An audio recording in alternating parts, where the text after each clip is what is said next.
ना महंगा डिटर्जेंट, ना ज़्यादा मेहनत, सिर्फ 2 सिंपल इंग्रेडिएंट और बच्चों की यूनिफ़ॉर्म ना बिल्कुल फ्रेश। आज आपको मेरी ईज़ी वीकली क्लीनिंग रूटीन भी दिखाने वाली हूँ, क्योंकि पीटीएम है सैटरडे को और मैंने उस हिसाब से अपने जो भी काम हैं उनको प्लान किया है ताकि मेरा वीकेंड बहुत पुरसकून गुजरे और मैं बच्चों की पीटीएम फर्स्ट पीटीएम जो है वो अटेंड कर सकूँ। अस्सलाम वालेकुम एवरीवन, कैसे हैं आप सब? आई होप आप सब बहुत अच्छे से होंगे। होम मेकिंग के दौरान हमें बहुत से चैलेंज का सामना करना पड़ता है, जिसमें से एक चैलेंज समर में जो आता है वो यूनिफ़ॉर्म से रिलेटेड होता है कि बच्चों का यूनिफ़ॉर्म डेली धोना बहुत मुश्किल लग रहा होता है। सिंपल 2 इंग्रेडिएंट आप लोगों के साथ शेयर कर रही हूँ जो आप अपने किचन से ले सकते हैं और आपके बच्चों का यूनिफ़ॉर्म ना बिल्कुल नया जैसा हो जाएगा और ना कलर फेड होगा। उसके लिए हमें चाहिए मीठा सोडा, जो कि मैंने 3 बड़े खाने के चम्मच लिए हैं और इसमें सफ़ेद सिरका डाल देंगे। अगर आपके बच्चों का यूनिफ़ॉर्म भी कलरफुल है ना, तो बिलीव करें इससे बिल्कुल भी कलर आपके बच्चों के यूनिफ़ॉर्म का ख़राब नहीं होगा और बिल्कुल इसी तरह से ही वॉश होगा जैसे आपने नया लिया हो। ना आपको ब्रश मारने की ज़रूरत है, ना आपको मशीन में धोने की ज़रूरत है। आप बस इसमें 15 से 20 मिनट के लिए भिगो के रख दें और साथ में कोई भी अच्छा सा डिटर्जेंट वो ऐड कर दें, तो आपके बच्चे का यूनिफ़ॉर्म ना बिल्कुल नया जैसा हो जाएगा। जितनी भी मैल होगी स्वेटिंग की वजह से यूनिफ़ॉर्म अक्सर जो है ना बच्चों का गंदा हो जाता है, तो आप डेली बेस पे ना इस तरह से भिगो के रख सकती हैं। बिल्कुल भी टाइम कंज्यूमिंग नहीं है, बस आपने डिप करके यूनिफ़ॉर्म को थोड़ी देर रख देना है। जितनी भी मैल होगी वो सारा ये जो सोल्यूशन हमने अभी रेडी किया है 3 चीज़ों का वो निकाल देता है। देखें अब यहाँ पे बच्चे अगर बड़ी क्लासेस में है ना, तो बच्चों के यूनिफ़ॉर्म पे इंक लगना बिल्कुल नॉर्मल है। ऐसा अक्सर मेरे बच्चों के साथ तो होता है तो आपने इस चीज़ को देखिए, हम कंट्रोल तो नहीं कर सकते, लेकिन एज अ मदर हम जो चीज़ें कंट्रोल नहीं कर सकते ना, तो उसका सोल्यूशन हमें ज़रूर ढूंढना चाहिए। कलरफुल यूनिफ़ॉर्म आप ब्लीच में डाल के वॉश नहीं कर सकते, उससे एक तो कलर फेड हो जाता है, दूसरा ये कि यूनिफ़ॉर्म का एक तो स्टफ़ भी इस तरह का होता है और जब हम तेज़ ब्लीच में यूनिफ़ॉर्म वॉश करते हैं ना, तो यकीन करें वो 1 साल में ही यूनिफ़ॉर्म इस तरह का हो जाता है कि फिर पहनने लायक नहीं रहता है। तो मैं ये सोल्यूशन अब यूज़ करती हूँ। आप यकीन करें इतना इस चीज़ का फ़ायदा हो जाता है ना, बस इसको भिगो के सिंपली आपने रख देना है। वाइट यूनिफ़ॉर्म भी आप भिगो सकते हैं, इसी सोल्यूशन में आप सॉक्स भी भिगो सकती हैं बहुत ईजीली। जितने भी स्टेन होंगे, इंक का हो, ऑयल का हो या फिर स्वेटिंग की वजह से जो दाग धब्बे होते हैं वो तमाम तर क्लीन हो जाएंगे। तो यहाँ पे जी 15 मिनट इसको हमने छोड़ दिया था इसी तरह से। अब देखें 15 मिनट के बाद आप खुद पानी का जो कलर है ना वो देख सकते हैं बहुत अच्छे से। यूनिफ़ॉर्म ना क्लीन हो गया था। यहाँ पे पाइंचे हैं, कफ है, कॉलर्स हैं, ये तमाम तर खुद ब खुद ही क्लीन हो जाएंगे। आपको कोई ब्रश वगैरह मारने की इस पर ज़रूरत नहीं पड़ेगी। तो ये ट्रिक ज़रूर घर पे फॉलो कीजिएगा, अपनी लाइफ को ज़रूर आसान करें। देखिए यहाँ पे मैं आपको कॉलर भी दिखा रही हूँ, अभी कफ भी आपको दिखाऊंगी। तो इतनी ज़्यादा एफर्ट कर रहे होते हैं। समटाइम मशीन में भी यूनिफ़ॉर्म धोएं ना, तो कफ और कॉलर नहीं सही से क्लीन हो रहे होते हैं। तो आप जब मशीन में पानी डालती हैं ना डिटर्जेंट के साथ, आप थोड़ा सा उसमें बेकिंग सोडा और साथ में आप सिरका भी ऐड कर दिया करें, तो आप देखना कि कपड़े बहुत अच्छे से जो है ना वो क्लीन हो जाएंगे। वाइट यूनिफ़ॉर्म भी आप इसी तरह से धो सकते हैं और अगर आपके बच्चों का कलरफुल यूनिफ़ॉर्म है तो उसको भी आप इसी मेथड से वॉश कर सकती हैं। अपनी लाइफ को ना खुद अपने लिए आसान बनाएं। इंसान को ये सोच के भी सुस्ती हो रही होती है कि क्या मैं बस यूनिफ़ॉर्म के लिए मशीन लगाऊं, तो बस इस तरह से डिप कर दें किसी भी बाल्टी में, टब में, किसी भी चीज़ में और धो लें। तो जी उसके बाद साफ़ पानी से खंगाल के आप इसको किसी भी सायादार जगह पे डाल दें। डायरेक्ट धूप में डालने से भी यूनिफ़ॉर्म का कलर फेड हो जाता है। अच्छा, आज जो था ना ये शाम की ये थी क्लिप जो मैंने आप लोगों के साथ शेयर किया, उसके बाद ना आटा आया हुआ था तो बस मैंने उसको रिफ़िल कर दिया था। गर्मी है तो बस बैक टू बैक काम जो है ना वो मैं साथ ही निपटा लेती हूँ, पेंडिंग पे नहीं छोड़ती हूँ।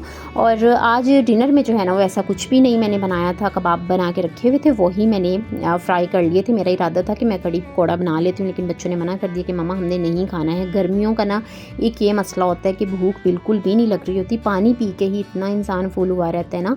लेकिन ये है कि थोड़ा सा बस जैसे रात का सिस्टम जो है वो करने के लिए डिनर का मैंने साथ में आटा गूंदा था और साथ में जो है ना मैंने कबाब फ्राई कर लिए थे। अब जी यहाँ पे मैं यूनिफ़ॉर्म को करने लगी थी प्रेस, तो मैंने सोचा चलें ये भी क्लिप आप लोगों के साथ शेयर कर देती हूँ। इतनी शाइन आ जाती है यूनिफ़ॉर्म पे। ब्लीच से आप धोएं तो आप देखिएगा कि सम टाइम ऐसे होता है जो कलरफुल यूनिफ़ॉर्म होता है ना उस पर वाइट से स्टेन पड़ जाते हैं, क्योंकि मैं 1-2 दफ़ा अपने बच्चों का ना धो चुकी हूँ। तो उसके बाद से ना फिर मैंने धोना बिल्कुल छोड़ दिया और मैं इसी सोल्यूशन से ही धोती हूँ। तो इसी कमीज़ पे स्टेन लगा हुआ था इंक का फ्रंट पे और देखें आप कोई स्टेन वगैरह नहीं है। तो ये मेथड बिल्कुल 100% जो है ना वो वर्क करता है। तो बस इस तरह से आप भी डेली बेस पे भी अगर यूनिफ़ॉर्म धोना पड़ रहा है ना तो आप बहुत आसानी से धो सकती हैं। गर्मियों में बहुत ज़्यादा नीड होती है। पांचे वगैरह भी देखें बहुत अच्छे से क्लीन हो गए हुए हैं। उसके बाद जी बस बच्चों को मैंने स्कूल भेज दिया था और यहाँ पे भी तैयारी कर रही थी मैं अपने नाश्ते की। इस वीकेंड मेरा थोड़ा सा बिजी होने वाला है, बिजी इन द सेंस के सैटरडे को है पीटीएम है, फर्स्ट न्यू क्लासेस के बाद फर्स्ट पीटीएम है, तो मुझे अटेंड करनी है फर्स्ट पीटीएम। तो उसके अकॉर्डिंगली मैंने आज के दिन और कल का दिन यानी कि 2 दिन में मैंने घर के काम जो है ना वो इस तरह से डिवाइड किए हैं ताकि वीकेंड पे सैटरडे संडे जो है वो मेरा थोड़ा सा रिलैक्स गुजरे, क्योंकि जाना होगा घर में, मैं होंगी नहीं, तो इसलिए मैंने अपने कामों को उस हिसाब से ही अरेंज किया है। सबसे पहले तो ब्रेकफास्ट, जो कि मोस्ट इम्पॉर्टेंट चीज़ है, क्योंकि इसके बगैर आपने काम बिल्कुल भी स्टार्ट नहीं करना है। ब्रेकफास्ट मैंने अपने लिए बना लिया था रात में, क्योंकि ऐसा कुछ बना नहीं हुआ था। तो अभी भी मैं कबाब ही फ्राई करूँगी, क्योंकि मज़े के इतने एक तो बने हुए हैं, दूसरा ये कि मुझे लगता है कि एक बहुत ज़बरदस्त और हेल्दी सी ऑप्शन है। तो बस यहाँ पे अपने लिए और मानो के लिए मैं एक पराठा बना लेती हूँ, साथ में कबाब फ्राई कर लूँगी। और एक चीज़ जो है ना वो ये कि किचन में जब भी काम करें ना, साथ साथ जो चीज़ें जगह पे रख सकते हैं ना उसको उसी टाइम पे ही खड़े खड़े रखते हैं। इससे टाइम भी कम वेस्ट होता है और आपका काम जो है ना वो ज़्यादा बढ़ता भी नहीं है। एक होम मेकर की जीत उसी टाइम पे होती है जब वो अपने तमाम तर काम विदाउट स्ट्रेस के कंप्लीट कर लेती है, या अपनी रूटीन को, अपने घर को बहुत हिसाब से, बहुत प्लानिंग के साथ लेके चलती है। तो फिर ही एक home maker stress free home making कर पाती है। अब देखें, कपड़े यहाँ पे हो रहे थे, मैंने सैटरडे को वॉश करने थे, लेकिन मैं आज ही इन्हें वॉश कर दूँगी और फिर कल मैं बेडशीट वॉश कर लूँगी। इस तरह से सैटरडे और संडे जो है ना वो मेरा रिलैक्स रहेगा। संडे को मैं कोई ऐसा मतलब काम नहीं कर रही होती हूँ, क्योंकि उस दिन बच्चे भी घर में होते हैं और बच्चों की कोशिश होती है कि टाइम जो है ना वो ज़्यादा से ज़्यादा मैं उनके साथ स्पेंड करूं। तो इसलिए मैं कोशिश करती हूँ अगर काम ऐसे करने भी हों तो सो के उठने से पहले ही उनके तमाम तर जो काम है वो मैं ख़त्म कर लेती हूँ। तो जी अभी यहाँ पे बेडशीट वगैरह भी मैं उतार के इसको भी चेंज कर लूँगी, ताकि ये भी साथ ही कल के दिन में वॉश हो जाएगी।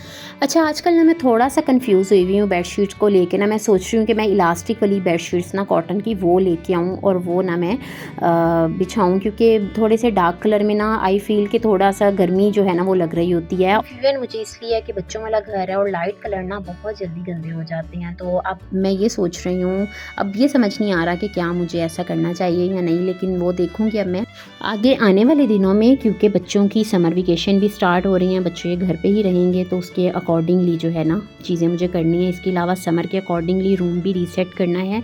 तो भी बहुत सी चीज़ें ऐसी हैं जो मैंने करनी है, जो प्लानिंग में है, या आप कह लें कि चीज़ें जो है ना वो प्रोसेसिंग पे लगी हुई हैं। तो बस यहाँ पे जी जो बेडशीट थी ना वो डन हो जाती है ना, इतना दिली तौर पे सुकून सा आ जाता है।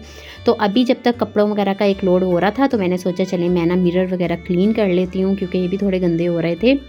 बेड पे भी क्योंकि मिरर वर्क है तो उसको भी क्लीन करना होता है। सॉल्यूशन बहुत ज़बरदस्त है, आप यकीन करें इतना आपका टाइम बच जाता है ना इस तरह की चीज़ों को अगर आप यूज़ करते हैं ना, तो होम मेकिंग इतनी आसान हो जाती है।